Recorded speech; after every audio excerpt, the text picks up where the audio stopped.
Kas sina teadsid, et valge suhkur on sama sõltuvust tekitav kui kokaiin või heroiin? Nii valge suhkur kui narkootikumid vallandavad meie ajus tugeva dopamiinilaine ja mõjutavad aju opioidi retseptoreid. Kui ma endale midagi ninna tõmban või kätte süstin, siis ma vähemalt tean, et ma teen midagi valesti. Aga suhkrusöömisest on tehtud terve kultuur. Meil on kohvikud, meil on pagariärid ja igasse poodi, kuhu sa astud, vaatab sulle vastu valge suhkrulaine. Kommid, koogid, saiakesed, šokolaadid ja kõike muud. Suhkrut pannakse täna peaaegu igale poole.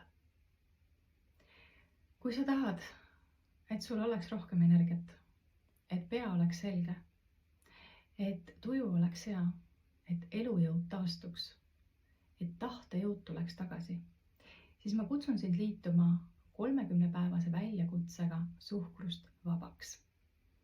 See kursus toimub veebis ja me võtame seal põhjalikult lahti selle sõltuvuse ja liigume vaiksete sammudega selle poole, et see ei oleks mitte ainult 30-päevane teekond, vaid et see muutus saaks sulle püsivaks. Lisainfot selle koolituse kohta leiad sa selle video kirjeldusest. Kohtume koolitusel!